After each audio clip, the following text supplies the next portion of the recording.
To get the football you need this fall, get Hulu Plus Live TV. Stream all season long with over 90 live channels, including ABC, CBS, ESPN, Fox, NBC, and more. Hulu Plus Live TV also gives you access to Hulu's entire streaming library, including Disney Plus and ESPN Plus, all in one plan. Say goodbye to clunky cable boxes and extra cable fees. Get all the sports and entertainment you need with Hulu Plus Live TV. Live TV plan required. Restrictions apply. Access content from each service separately and select ESPN Plus content via Hulu. Learn more at hulu.com. When it comes to quality sleep, Ashley has you covered with top mattress brands at winning prices and with special financing options available. You can snooze now and pay later. Plus, your mattress purchase helps give the gift of better sleep to children in need and U.S. Special Operations Forces. Visit your local Ashley store or shop online today and make every snooze count. Financing is subject to credit approval. See store or ashley.com for details.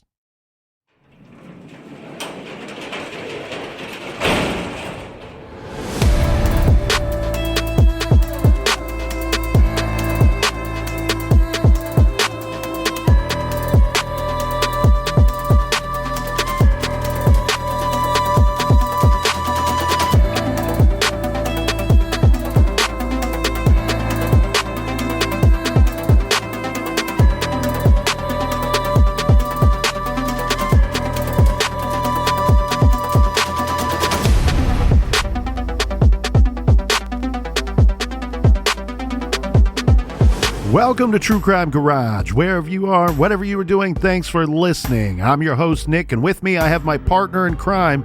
And together, we would like to welcome you to the husband-friendly True Crime Podcast. Ladies and gentlemen, here is the captain. Yeah, hide your kids, hide your wife, hide your husbands too. It's good to be seen and good to see you. Thanks for listening. Thanks for telling a friend.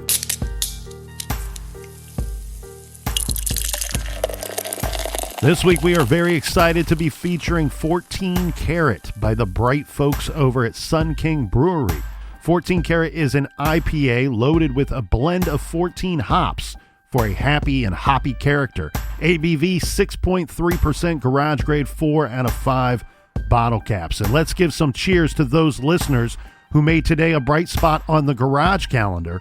First up, a big cheers to Jana, listening in from Chicago, Illinois. And a big We Like Your Jib goes out to Macy in Conway, Arkansas. And last but certainly not least, we have Melissa in Sanger, California. Everyone we mentioned, they went to our website, truecrimegarage.com, clicked on the pint glass. That helped us out with this week's beer fund, and for that, we thank you. Yeah, that's right. BWERUN, beer run. Go to truecrimegarage.com, sign up on the mailing list. Go to our store page, pick up something, pick up some swag. And if you need more True Crime Garage for your earballs, make sure you subscribe to us through the Apple Podcast app or through Patreon. And Colonel, that's enough of the business. All right, everybody, gather around, grab a chair, grab a beer. Let's talk some true crime.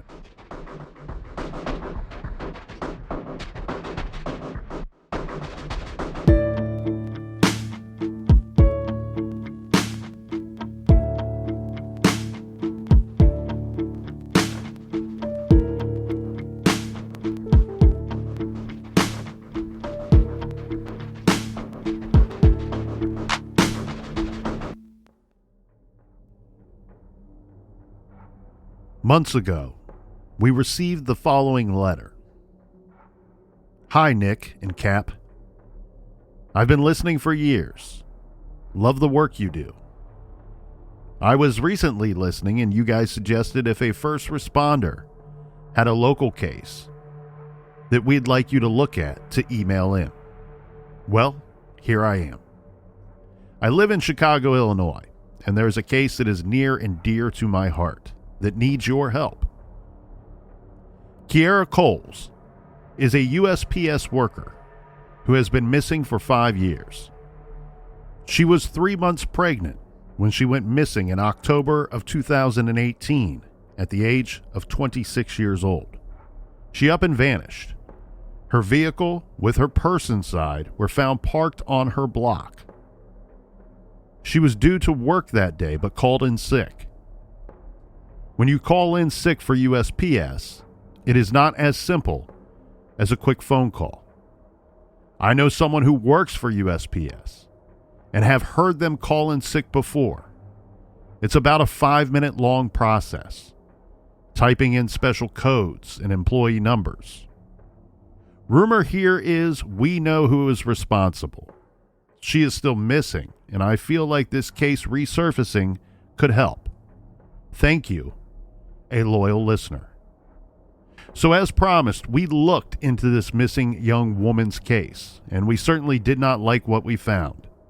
Sure, Chicago, like many of our country's larger cities, can be a dangerous place. We've all heard the stories of gang-style shootings, drugs, and murders of sex workers plaguing the city. But Chicago also has millions of law-abiding, upstanding residents. Everyday folks who are just working hard to achieve the life they want for themselves and for their families. One of them was 26-year-old Kierra Coles. Kierra had it all going for her. She was gorgeous. She had a successful job she loved. She had a new apartment and a car. And she was having a baby. But then suddenly someone took all of that away. Kierra Coles vanished from the face of the earth in October of 2018. Where is Kierra Coles? This is True Crime Garage.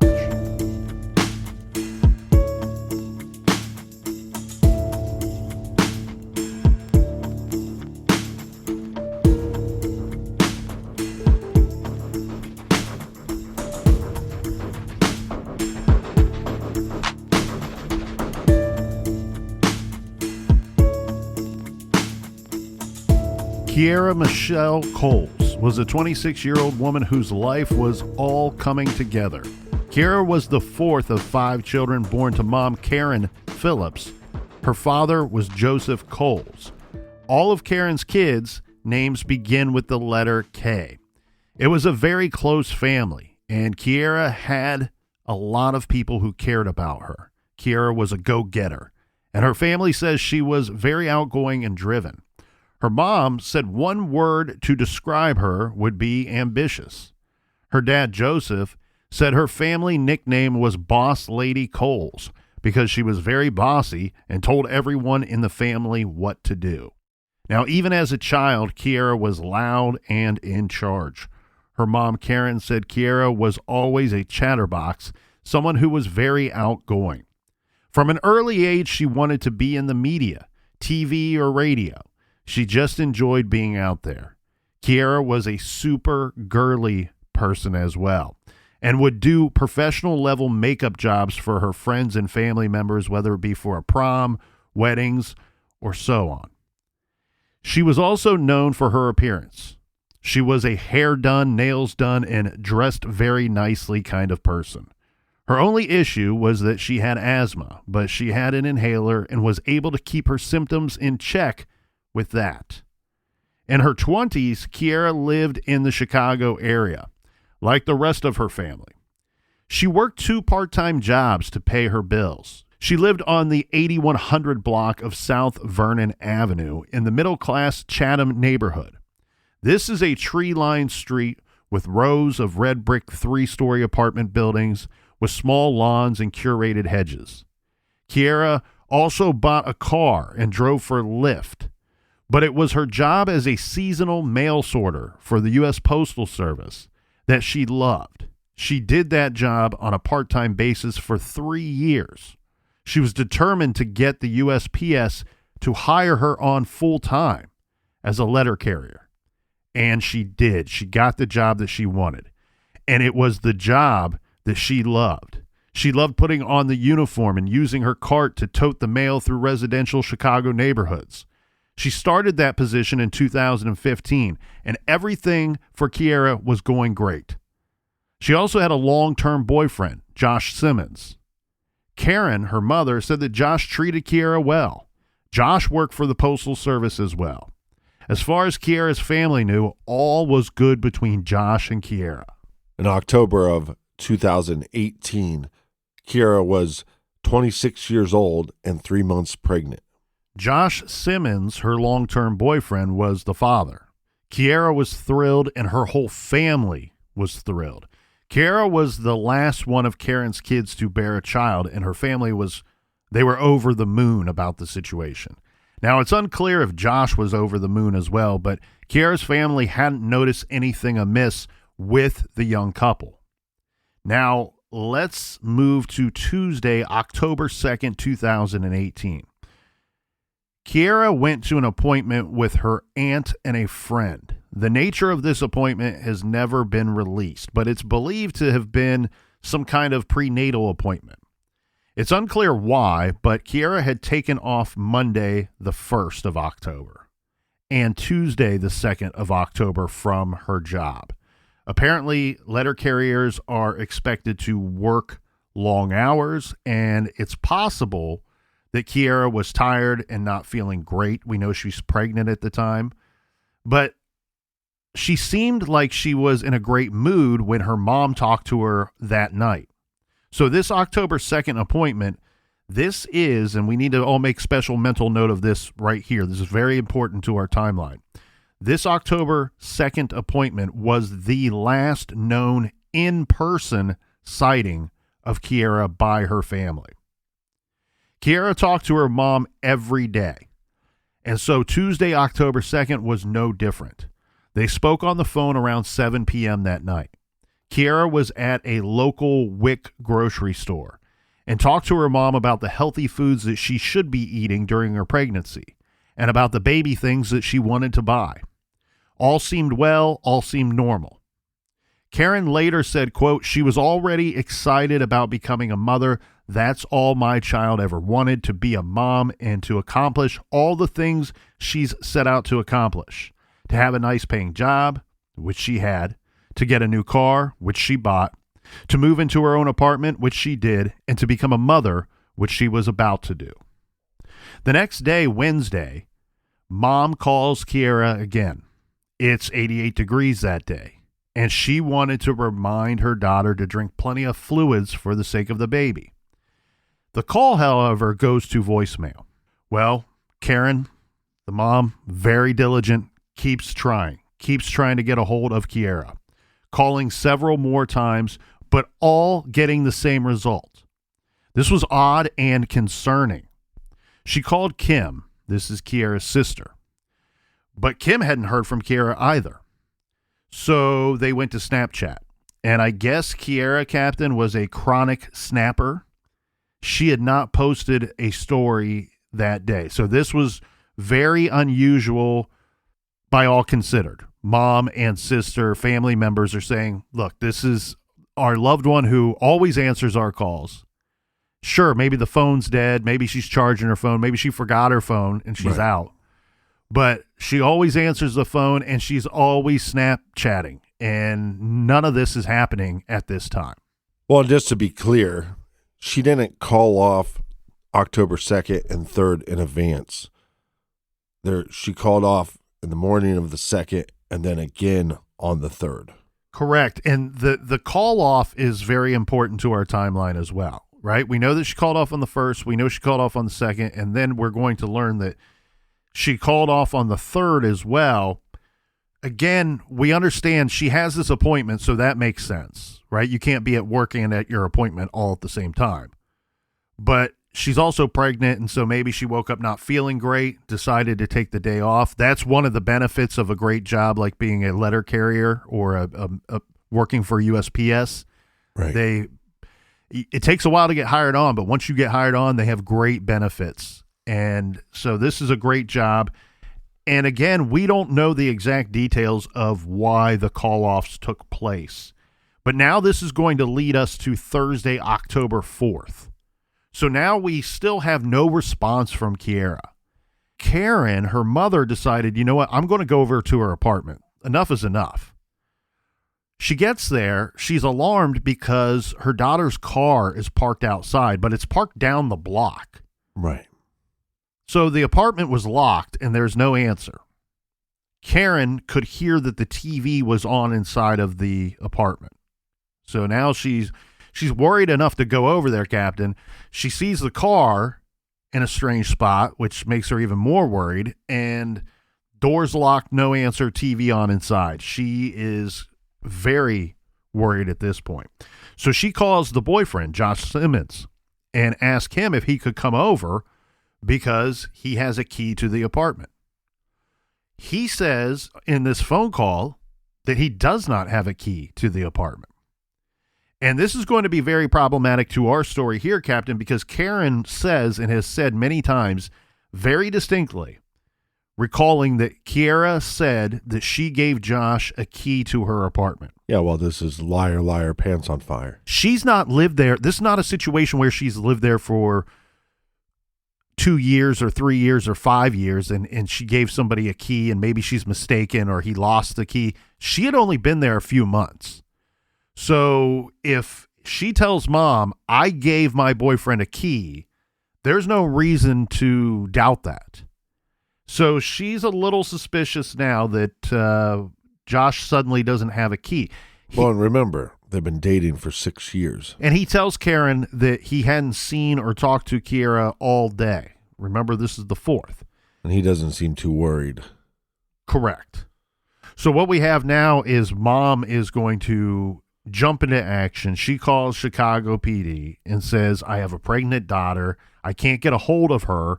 I'm worried that she's like passed out on the floor in her apartment. Shortly after the call to the police, we now have the boyfriend, Josh Simmons, on scene. He's there with mom. Yeah. Law enforcement's going to do a welfare check. We have Karen's husband who is there as well. His name is Dan Perkins. So both of them have arrived on the scene shortly before the cops show up. Now, after the cops show up and getting no answer to pounding on the door and announcing a police presence, they took the hinges off of the door and entered the apartment. Karen says that she was so terrified that there would be something in the apartment that she didn't want to see. So she stayed outside, taking deep breaths, trying to remain calm. Josh and Kierra's stepdad, Dan, they went along with the officers into the apartment. Then they come back outside a short time later announcing that the coast was clear. They found nothing inside. Right. The TV was on. The place was neat and tidy as usual. The groceries, remember she was on the phone with mom when she was at the store. So the groceries that Kierra had bought the evening before were all put away where they belonged. As far as mom, stepdad, and boyfriend were all concerned, they're telling police, look, yeah, there's no one here. That's strange. But also there's nothing out of order. And there's no sign of a struggle. Everything is as we would expect it to be, minus that we don't have Kierra here. Yeah, no sign of a struggle, no sign of robbery. Kierra's car is there, but it's not in her normal parking spot. But that happens sometimes in these apartment complexes where you get back home and somebody has a couple people over, so you have to park down the street a little bit. But what they do find in her house is her keys and her wallet. So where is she at? Did she take off on foot somewhere? Yeah, so let's stay on this vehicle situation for a minute here. So as we said, Karen finds her daughter's car there, and this is alarming to her because usually Kierra would park the vehicle directly in front of the apartment on the street. They find the vehicle parked on the street, but it's down the block. And mom is saying, look, this is not somewhere that Kierra would have parked, especially knowing that she spoke to her on the phone at the grocery store and she would be hauling in groceries from the vehicle.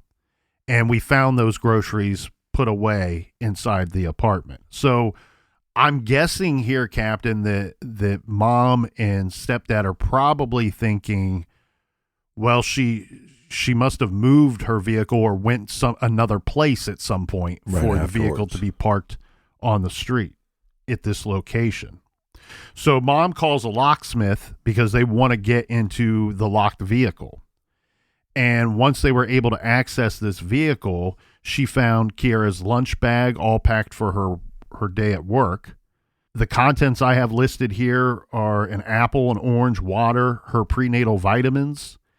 In the trunk of the vehicle, they found Kierra's mail cart, that she used daily at work and her work coat. But also inside the car were Kierra's purse and her cell phone, which was sitting on a seat underneath of a jacket, one of Kierra's jackets. So they're wondering, where the hell is Kierra? Karen starts calling Kierra's friends. No luck. She called all of the local hospitals. Her daughter's not there either. Kierra had never been to jail, so that didn't seem likely. We're reaching out to everybody. We cannot find this individual. But what we do have is the cell phone, but what I couldn't find anywhere was there any suspicious activity on the cell phone? The family was not able to access the cell phone due to password protection.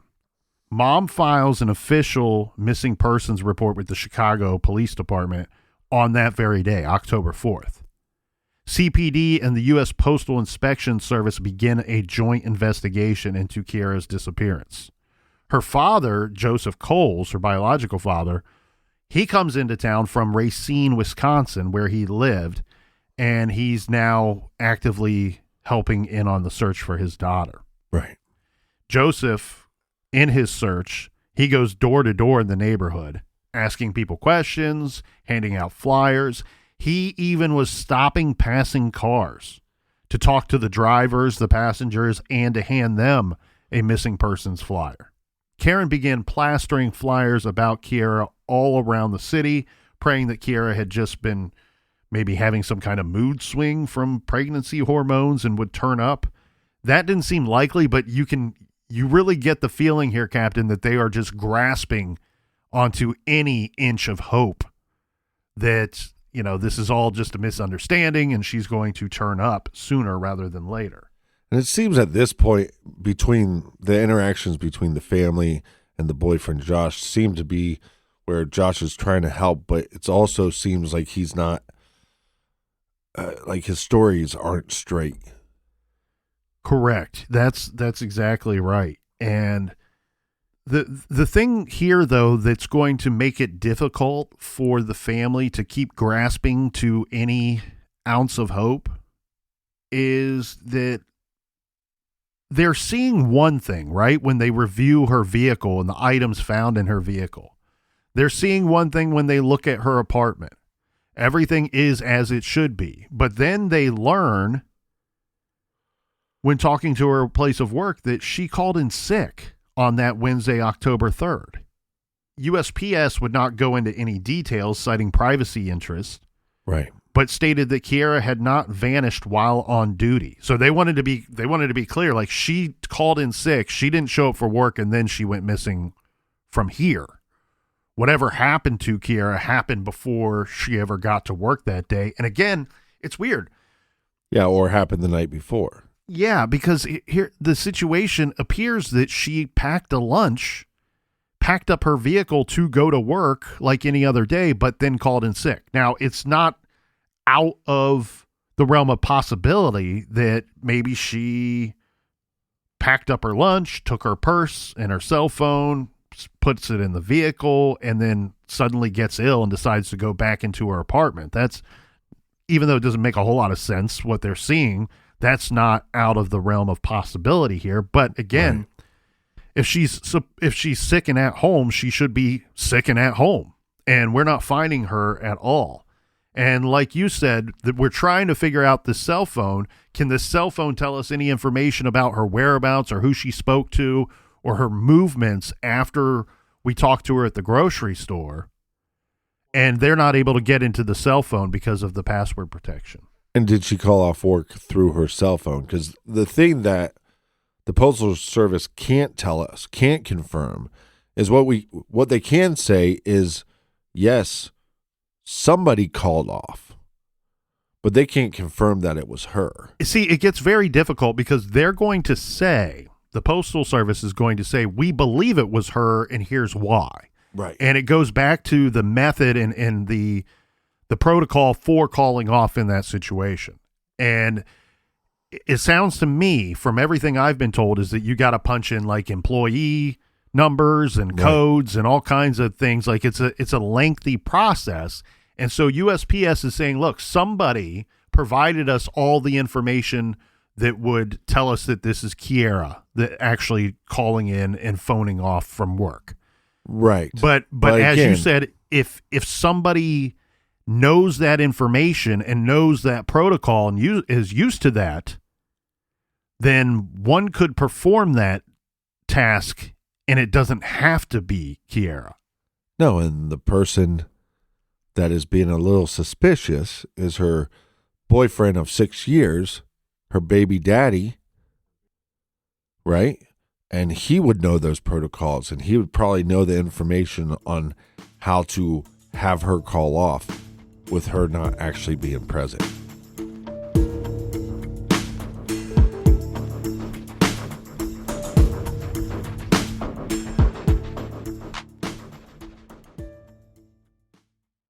There's never a wrong time to protect your home, but this fall happens to be a especially good time because you get up to 50% off a brand new Simply Safe home security system. It was named the best home security of 2023 by U.S. News and World Report. Simply Safe is comprehensive protection for the whole home with advanced sensors that detect break-ins, fires, floods, and more. Plus HD cameras for both inside and out. It's powered by 24/7 professional monitoring for less than $1 a day, half the cost of traditional home security. With the new 24/7 live guard protection and the Smart Alarm wireless indoor camera, monitoring agents can see and speak to intruders, helping stop crime in real time. A powerful technology exclusively from Simply Safe. Satisfaction is backed by Simply Safe's money-back guarantee. Try Simply Safe for 60 days risk-free. If you don't love it, return your system for a full refund. And I think you're going to love it, and here's why.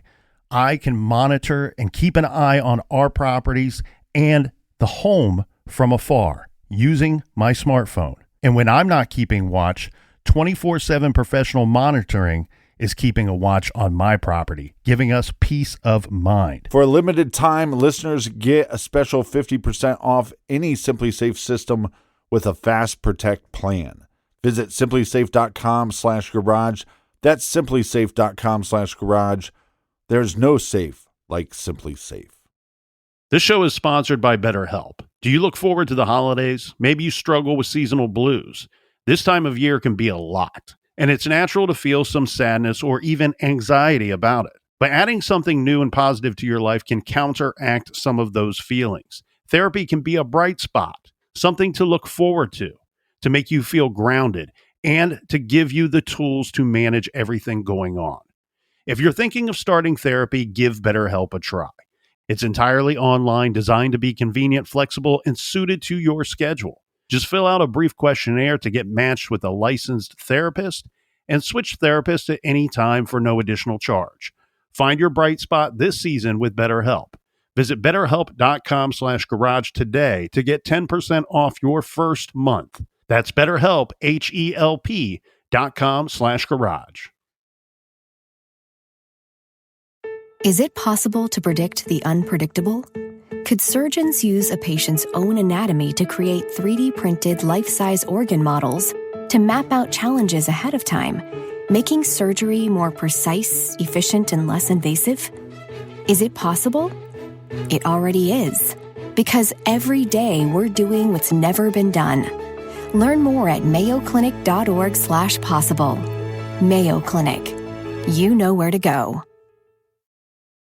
To get the football you need this fall, get Hulu Plus Live TV. Stream all season long with over 90 live channels, including ABC, CBS, ESPN, Fox, NBC, and more. Hulu Plus Live TV also gives you access to Hulu's entire streaming library, including Disney Plus and ESPN Plus, all in one plan. Say goodbye to clunky cable boxes and extra cable fees. Get all the sports and entertainment you need with Hulu Plus Live TV. Live TV plan required. Restrictions apply. Access content from each service separately and select ESPN Plus content via Hulu. Learn more at hulu.com.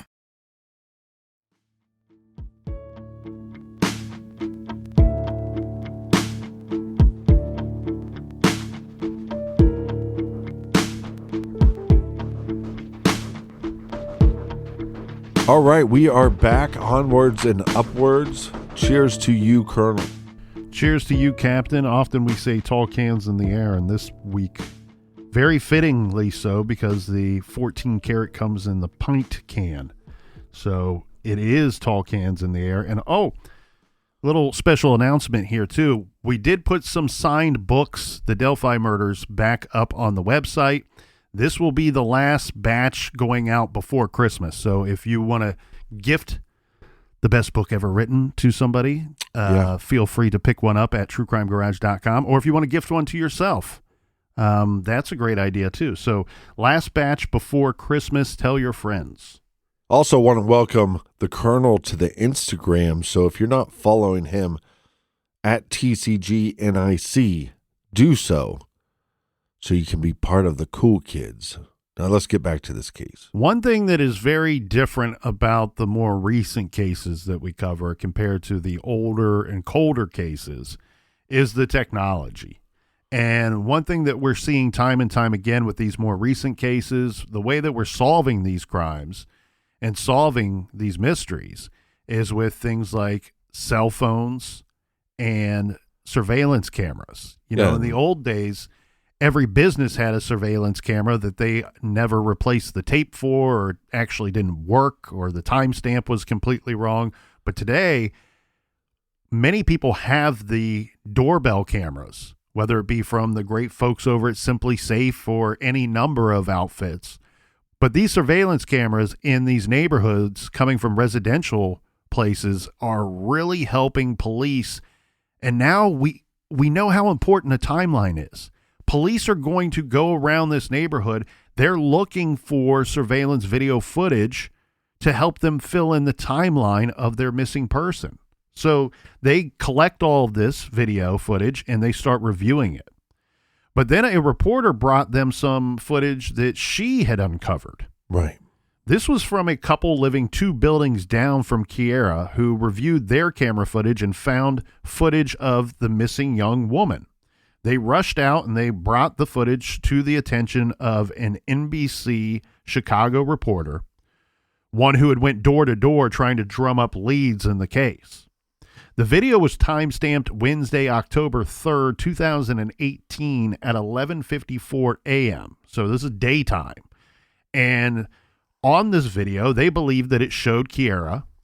She's dressed in USPS uniform, carrying a backpack, and walking down the block. But the thing is, she walked past her own car and kept going, walking away from her apartment. She walked down the block and then changed direction. Karen's husband, Dan Perkins, told WGN9 Chicago that, quote, she seen something that made her turn around that fast and cross the street, and her car was on the other side of the street, end quote. She then walked out of the frame so they could not see where she went from there. The last image of her was captured at 82nd Street and Coles Avenue. So Kierra, our missing person, who had not answered her mom's calls all morning on October 3rd, from what the video is showing them, she's dressed and she's heading to work that morning. And she had put all of her stuff in her car. We know that from reviewing her vehicle. But also she called in sick and then vanished. So none of this is really making any sense to everyone who's looking for Kierra. But there's some problems initially. I mean, you'd think that we'd see this video footage and go, oh, well, there she is. But not everybody's convinced that that is Kierra. Right. We have Mom, who Mom knows best, watch the footage over and over and over again once it was released to the public. And she's watching it over and over again, one, looking for clues, anything to help her find her daughter. But then she's also watching it repeatedly, thinking something's off about what she's seeing. And this makes me go back to the idea of we can't confirm that she's the one that called off on the 3rd. Now we have this image of her in uniform walking to her car like she's going to go to work, but we can't even confirm that that's her.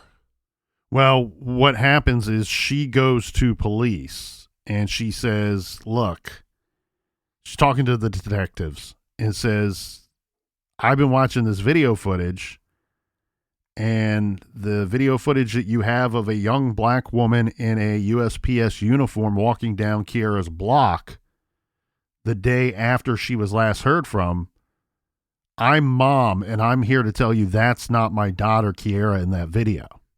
And she says, quote, "It's a mother thing. You just know your child. That's not her walk. She was a little bit smaller and a little bit shorter than the person that she was seeing in the video."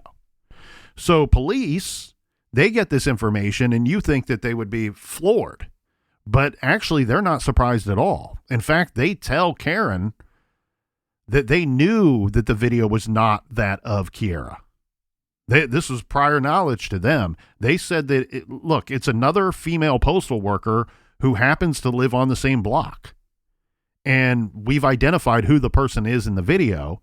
We've just not updated the public. Right. And they're saying the person in the video that's seen, while it does look a lot like Kierra, given the uniform and all, the actual person abruptly turned around because she had forgotten something from her residence. She went back to get it, and then she walked to the bus stop. And so that's why she's walking past Kierra's car. It's not her car. It's not Kierra. The cops tell Karen, though, even though we know this information, don't say anything. Keep this to yourself. Well, because this video footage is probably drawing up some leads. Drawing up leads, and it's also leading people to police. Right. Right? Because people are viewing this video, they're sharing this video, they're watching it, they're looking for clues too. Some of these people are reaching out to police. And so when you have this tool, this is a very important tool for law enforcement, because you are looking at Kierra's circle, her family and her friends. Why is she missing? And now you don't always know everybody that she knew. You may not know everybody that she talked to or had interactions with during the time in question, which it seems like is about a 2.5, 3 day period. And so you now have this tool that you've put out to the people that is snaring individuals coming into you and saying, "Oh, I knew this young woman. Right. And here's how I know her." So, but also when you first hear that they released this video footage and then you find out that the mother isn't convinced it's her daughter, what was the first thing that popped into your head? Because mine was not mistaken identity and actually a postal worker. My thought was, is it possible this is some kind of decoy? Yeah, no, I was thinking the exact same thing, because it goes back to the question of who actually called in sick on the 3rd. Exactly. And if you can make that leap already that maybe that wasn't Kierra, then you start going, okay, well then maybe it's not her in the video, and somebody manipulated the system, calling off sick for her to make it look like everything is as it should be. And oh, by the way, here's somebody dressed up like Kierra walking down the side of the street. Now, if you really want to try to throw police off and really want to stage a scene, the best thing to do would have been to get in that vehicle and drive it away and park it in some random neighborhood somewhere. Exactly. But, and the other thing here too, though, with this case that I think is so frustrating for the family and for the parents, and is you have this boyfriend of 6 years. His girlfriend is 3 months pregnant. She's super excited. And this guy's stories just don't make a lot of sense. I mean, even just, hey, come over. You have a key. Let's check the apartment. No, I'm sorry, I don't have a key. What? I know you have a key. Well, and it gets difficult too, because you have extenuating circumstances, right? You have a situation where women in general are more likely to be prey than a male victim would be. And then on top of that, we've reviewed a case, at least one case, if not a couple here in the garage, where a pregnant woman is taken because she's pregnant. Right. Now, our person of interest, or the person that we're talking about here today, is pretty early in the pregnancy, so that doesn't seem incredibly likely. But you're trying to factor all this in, and you go back to the video real quick. My belief is that police probably released this to the public again, it was given to a reporter, so maybe the reporter released it to the public. I don't know exactly who was in charge of releasing it. We know that the police were in charge of telling Karen to be hush-hush about it not being your daughter in the video. Right. But my belief is that when it was released to the public, and whoever released it to the public at that time believed that it was Kierra. And then later police were able to confirm, no, it's not Kierra, and it's also not somebody posing, attempting to make anybody believe that it is Kierra. It's just a happenstance that another woman works for the post office and lives on her same street and was captured on video that same day. Yeah, I was reading something and tell me if this is true. I mean, it sounds unbelievable, but I believe it's true. The number one cause of death towards a pregnant woman is homicide. I think that depends on where you are getting your information, because I've seen that reported as well, but I've also seen homicide as the third. Yeah, but even if it's in the top 10, we live in a pretty messed up society. Well, I mean, look at it. If we lived in a perfect society, we would have no show. So, well, I'd rather live in a perfect society and not have a show. No, I'm not saying that that thank you, world, for being cruel to other people. I'm not saying that one bit, but if we want to go down that road, that's the truth of the matter. Right. So this situation, we're going to leap forward in time, and then we're going to go back in time as well here. So bear with me for a second here, Captain. So remember, Karen is told to be hush-hush about this information. She holds on to this information, keeping it to herself for 2 years. 2 full years. After that, she said, look, I'm done keeping this to myself. It hadn't done any good to keep it quiet. The case is cold by this point. So she tells everybody, look, that's not my daughter in the video. Police told me to be quiet about it. And she's not blaming police. It was a strategy that they attempted to use to hopefully find her daughter. Do you know who I love in this case? Who? Karen. That's who I love. Of course. Every interview. I like the fact that when she is telling you and she's telling the media, I'm not going to give up, there's no doubt that she's not going to give up. And I'm glad that this case is getting a little more attention. So keep in mind, Karen is saying that I last spoke to my daughter. She's at the grocery store. This is at 7 p.m. approximately on Tuesday, October 2nd. And so now with this information going public, Karen is telling the public, I really believe that something happened to my daughter between the hours of 7 p.m. when I last spoke to her on Tuesday, October 2nd, and 8 a.m. Wednesday morning, October 3rd. This is when Karen is calling her daughter, and it's going to voicemail. So the first time that she is aware that something could be wrong. So we're dealing with about a 13-hour window here that Karen is saying, this is the time that I'm concerned with. This is when whatever went wrong. But also, isn't law enforcement also stating that they believe she went missing on the 2nd? Well, so that's part of the problem with this case. So what's crazy, look, it's incredibly crazy that the video footage is not Kierra.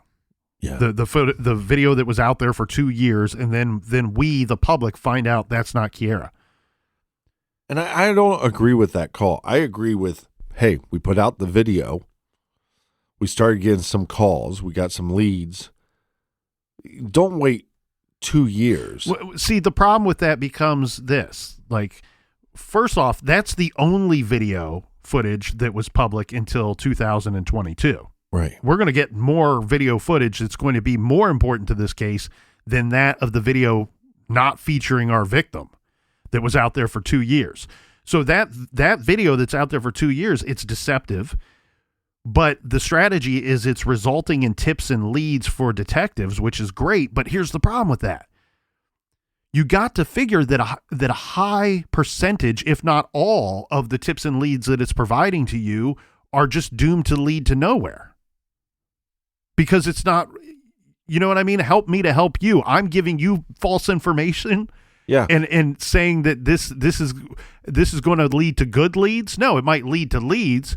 Like I said, the powerful thing, the important thing for police, it's going to lead you to people that you may have not considered or were unaware of to talk to. So that's a positive. The negative is my belief that most of the leads you're going to get will result in a dead end because they're not going to go anywhere. Right, because you're also saying, hey, have you seen this person? Well, if somebody saw that person, they didn't see the right person that you're looking for. Well, and the thing, too, that you have to wonder about, if the person responsible for making our victim disappear is also the same person that called in sick for her. Right. We have listeners telling us that only someone who works for USPS could call in sick. That's not something that I could do. I couldn't call in. Let's give a shout out to our friend Williams, who's probably delivering mail or running from a nasty dog in a neighborhood right now listening to this show. Well, let's just make this clear. Hello, Williams. Shout out to Williams. It's your buddies. It's your buddies, Captain and Colonel. Hello.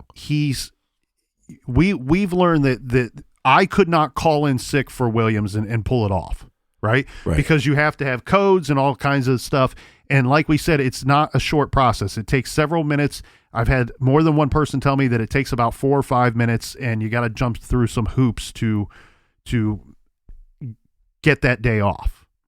So that's really interesting because that tells me that if you have a suspect pool, that likely your person, you can limit that pool of suspects to somebody that would have knowledge of that system, meaning either they're a postal worker themselves or they had witnessed a postal worker do this multiple times to the point where they were comfortable and able to pull it off. Well, like we, like I said earlier, Josh, old red flag Josh. That's what I'm going to start calling him. Old red flag Josh works for the postal service. He would know the ins and outs. He'd probably also know her employee number, or it might be on a badge or something that she has to wear. Yeah, and again, we have the situation where the family and police are the only ones that know for about 2 years that Kierra was not in that video, and that opens up their timeline considerably. So all things on that front are looking bad. What we do know is that she left everything behind: her car, her purse, her inhaler, which most people that have asthma, they usually don't forget their inhaler. If they're without their inhaler, it's simply because it slipped their mind. The captain and I have different information here. That is, we go to different sources, and there's a lot of different source material on this case. One bit of information that I have that varies from the captain's is my information says her car keys were missing. And so if that is in fact true, then really the only things missing in action at this point for the police's investigation is Kierra, who's with child, and possibly her keys as well. Everything else is where it should be. The car just parked a little bit further away from the apartment than one would expect. Yeah, but I'd also say her purse. Most people would not park their car on the street and leave their purse in the car. Most people wouldn't leave their cell phone in their car. Exactly. But it's also, But it's there. It is the situation. Now, this is not our first time talking about the Chicago Police Department, and it won't be our first time talking about their unwillingness to release information about active cases. We saw the same thing in the case that we covered in our episodes about missing children. This is missing kids Tianda and Diamond Bradley. Now, here in Kierra's case, the police have never disclosed much about their investigation. We do know that Kierra's case was very quickly treated as an endangered missing persons case, so police acknowledging quickly that something bad had happened to Kierra. Right. But it's unclear what evidence they have of this, if any at all. They did interview her family, friends, and coworkers. They looked at all of her social media as well. Her sister, Kimberly, remarked that it was extremely odd and unsettling to see Kierra's Snapchat dormant. Normally she snapped and posted on Instagram daily. Yeah, but also if you're law enforcement, you know that women that are pregnant have a higher percentage chance to be met with foul play. So I think you can go, well, she left her car here, left her purse here. It doesn't look like she ran away. So I think it's makes sense why they would come to that conclusion that it's more likely she was met with foul play. Well, and we do know that they retrieved her phone and they went through her phone. They went through the computer, analyzing them. They used chemicals to search for forensic evidence in her apartment and basically dismantled her car looking for evidence. What they found is unknown. As said, they've not released much in this case. They also reviewed thousands of hours of video surveillance footage and didn't reveal what they found in that regard until 2022. Now, in the meantime, rumors were flying about this case. The public thought maybe Kierra had been abducted while on her postal route. Right. There were even rumors that her stepfather, Dan Perkins, was somehow involved. I don't understand why. It's a little unclear to me why that was even a rumor. Karen had to publicly deny that her husband wasn't involved in any way. Well, see, I wondered because he was going door to door and he was stopping people, and maybe that ruffled some people's feathers. That was her biological father. Oh, well, that makes sense. I'm what they call sometimes stupid. So what we do know is that Mom, who we all love here, she's the angel. She's the fighting angel for her daughter.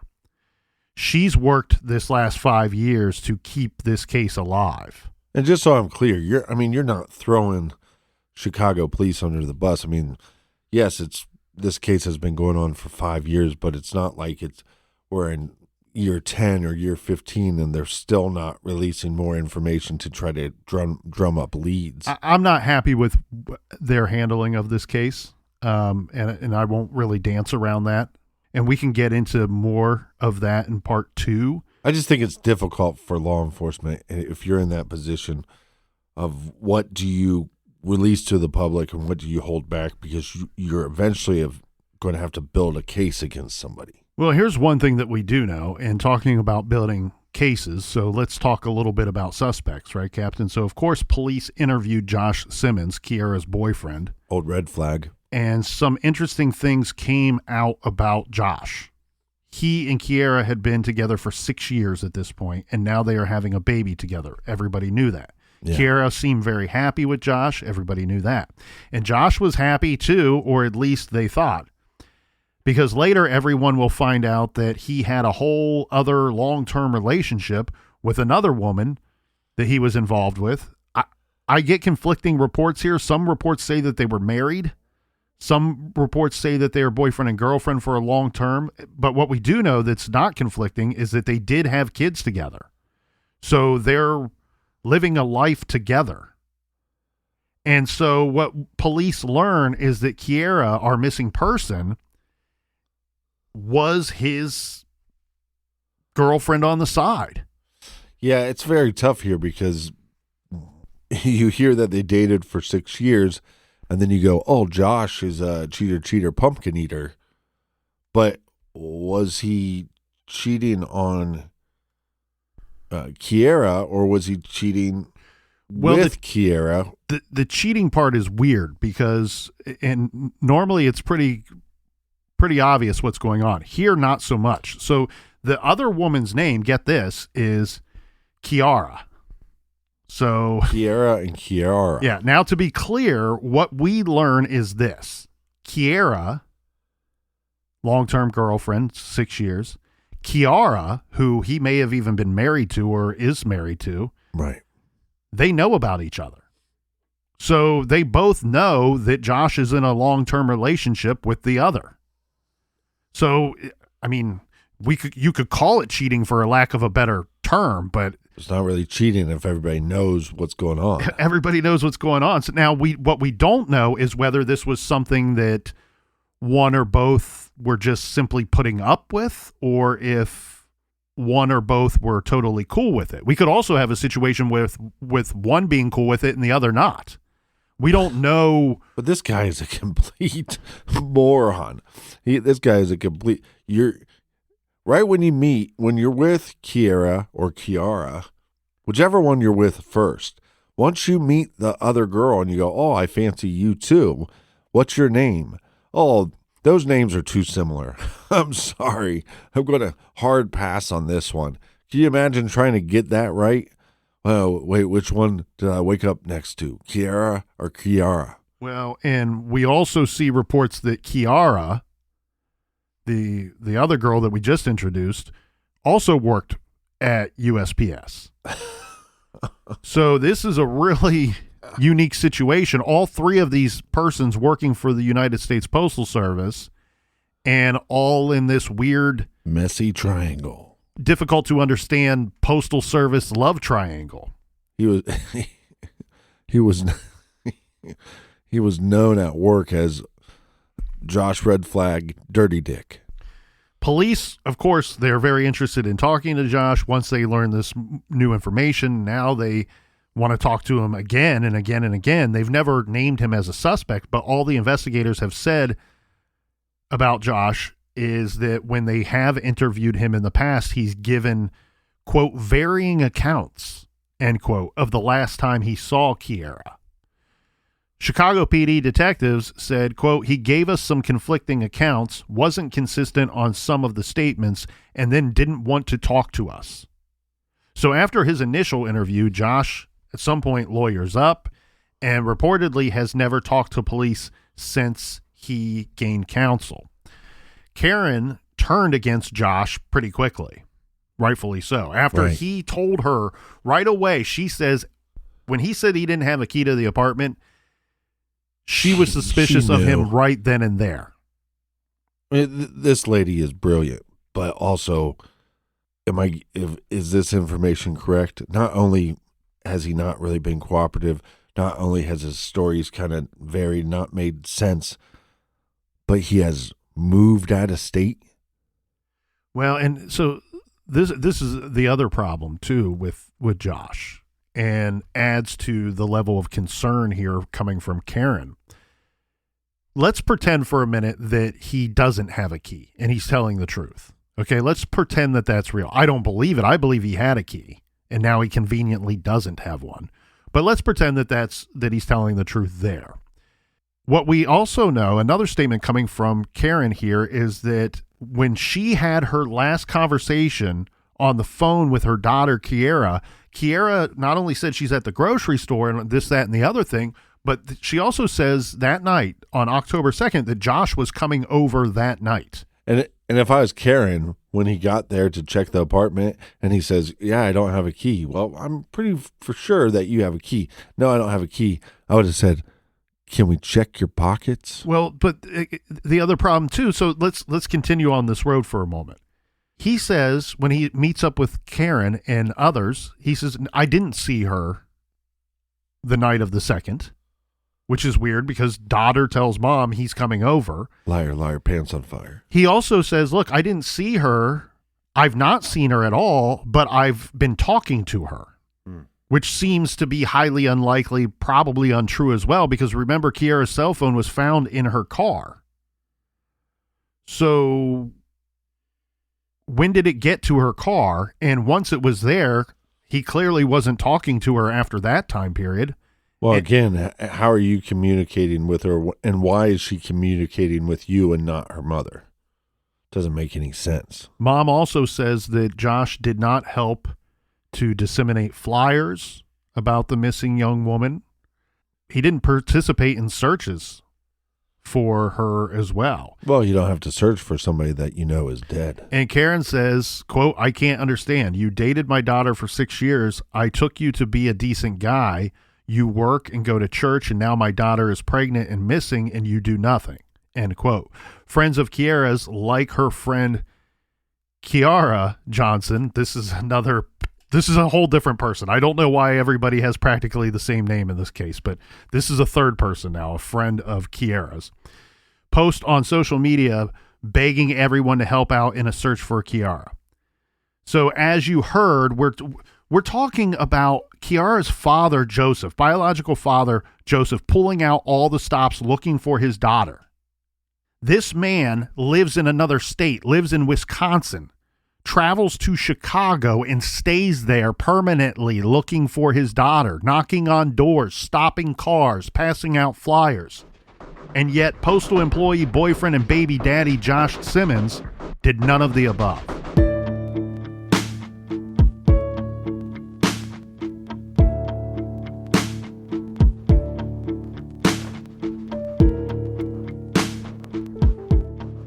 If you are a member of law enforcement or a first responder and you have a case from your jurisdiction that you would like for us to take a look at here in the garage, please go to our website, truecrimegarage.com, and find our contact information. And until tomorrow, be good, be kind, and don't litter.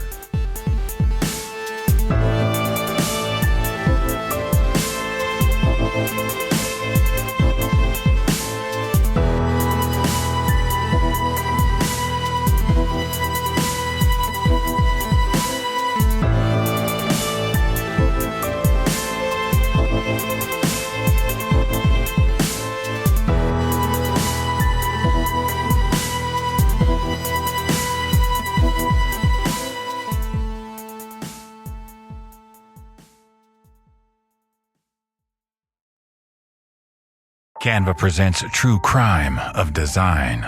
In the office, Maya spots something unusual in the presentation. What's this? It was an off-brand font. Her coworker explains. I added the font. I thought it was fun. It was not. Maya solved it with Canva. Open up Canva, one click, and the font is on brand. Easy. Stay on brand and solve font crimes at canva.com, the home for every brand.